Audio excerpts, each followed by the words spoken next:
I am your English grammar teacher, Anaya, and I am happy to welcome you once again to our learning journey with Nova Learn Books, an imprint of Mount Enlightenment International. Today, we will learn vocabulary. Vocabulary helps us improve our word power and express our thoughts clearly. In this chapter, we will learn new words and their meanings, and understand how words are used in different contexts. We will also study figures of speech such as personification, alliteration, assonance, consonance, and hyperbole.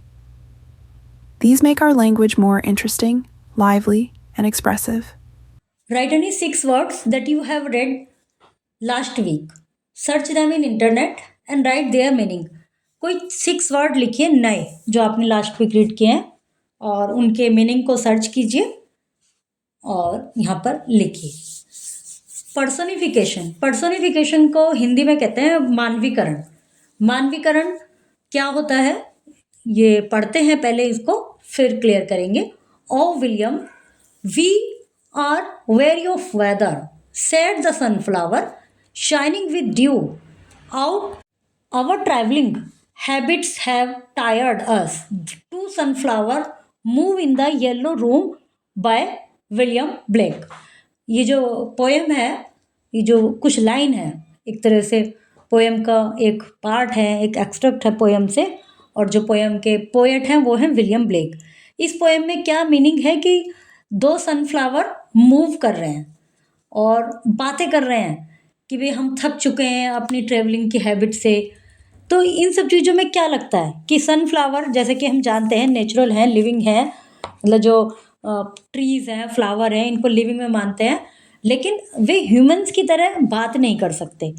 और जब कविता में किसी poem में इस भावना को दर्शाया जाता है कि जो नॉन ह्यूमन हैं वो ह्यूमन की तरह एक्ट करें, तो वो मानवीकरण कहलाता है, फिगर ऑफ स्पीच पर्सोनिफिकेशन कहलाता है. तो ऊपर की जो लाइन्स हैं इनमें पर्सोनिफिकेशन फिगर ऑफ स्पीच है.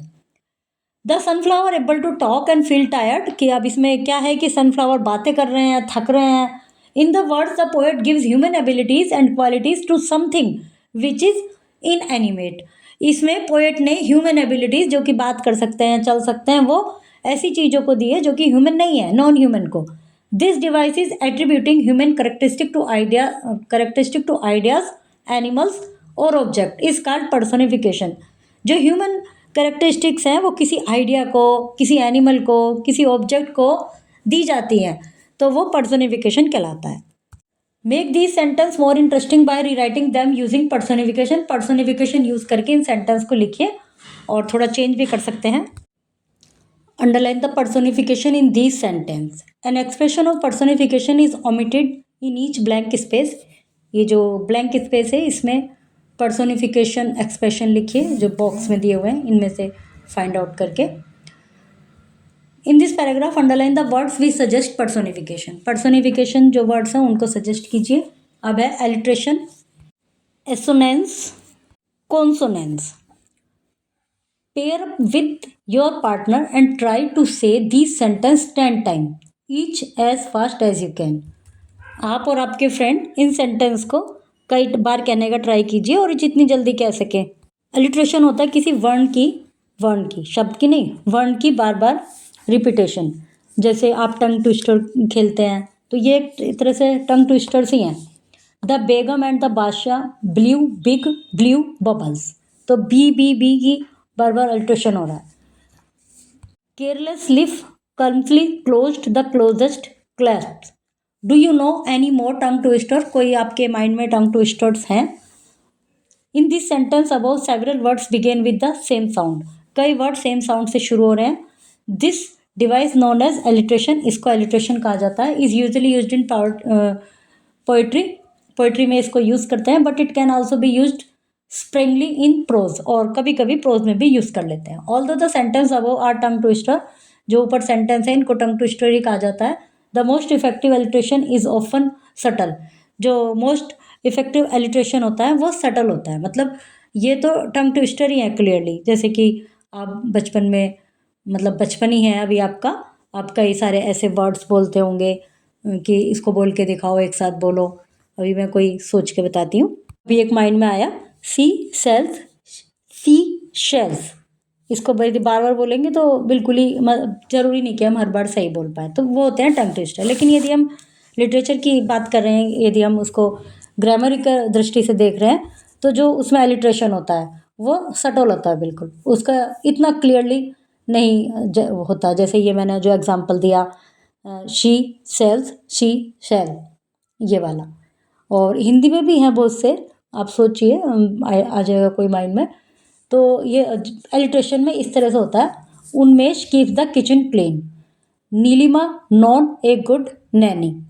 ये यदि लिटरेचर की बात करें और फिगर ऑफ स्पीच की बात करें तो ये होता है alliteration. None the alliteration refers to the repetition of sound not letters.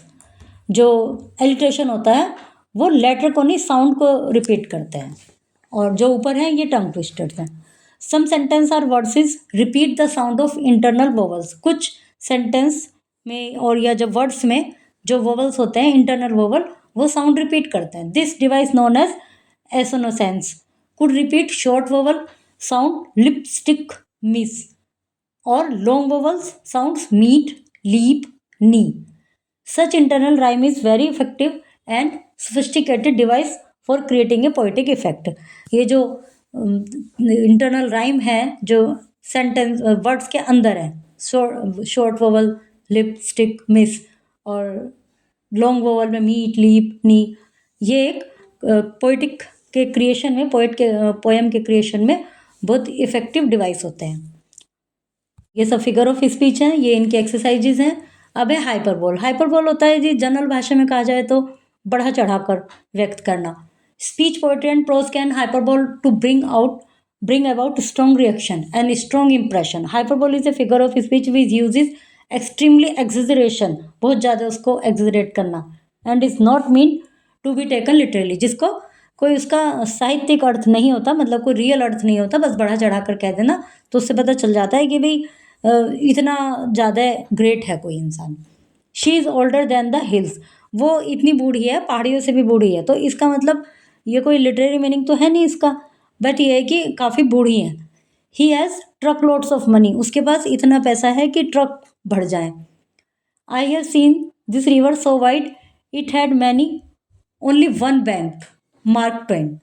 Exercises हैं, इनको कंप्लीट कीजिए।